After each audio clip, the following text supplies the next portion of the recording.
olib endi hozir. Paynet ishlatishdi. Paynet konditsiyasi 2%.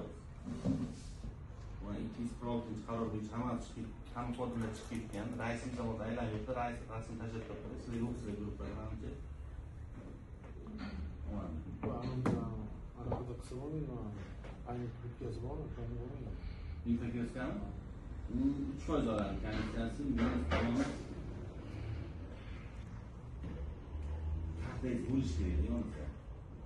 Kartangiz bo'lish kerak. Kartangiz bo'lmasa kompaniyani qilolmaysizda. Nega? Ana kelib Nima? karta raqam. U shu karta raqami bo'lmasa, shu fuqarolar kartasi yo'q, pul bilan qiladi. Bizda bugun 1-apreldan karta chiqarish yig'ib qo'ydik aka, klientlarni jo'natavering. Onda 20 ming so'mga kartani qo'ydik. Bir oy davomida shu aksiya ketyapti, zapravkaga kerak. Karta bor berdik sizga, karta olibdi. Mana Internet bankda. Nimalar yurib ketadi? Yaxshi ketsa. Sizlarda muammo bo'ladi-da, kechasi 12 ga tashlab yuboribdilar. Pulichyapti, rad etildi. Birdan bir zapravka qilyapti klient. Kartadan Imkonlar.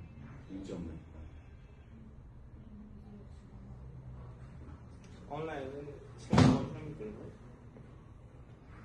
Texnik. Shu zapravka qilishni so'rayapsizlarmi? Zapravka bo'lgandan keyin to'lov so'rayapsizlar. Yo'q, zapravka qilmasdan olib. Birinchi yechib keyin zapravka qilish Endi so'rab olinadi. Lekin unga sdacha berishga biz imkoniyatimiz yo'q. Rejimi zapravka to'g'ri olish kerak. Pul so'may qolsa. Raditerda shunaqa bo'lyapti-da. Pul kam bo'lib qolishi mumkin mana aka. Karta inchi bo'lgan bo'ldi. Hozir qo'lida zapravka aka. To'lagan, to'lagan. Hech bir gaz ketyapti. Shu ortiqcha pullar yo'q. Narxi yo'q bizdachi. Shunisi ham bor.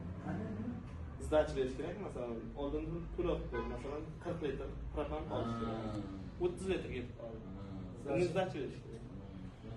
Oldindan to'lab Birinchi gaz zapravkani qilib o'tib, keyin to'lov qilish kerak. Shunda shunga qarab qo'yaman. Buni zapravkani to'lovga bo'lmay qo'ysa, to'lovga bo'lmasa, bizga Kartadan jonsiz yo'q.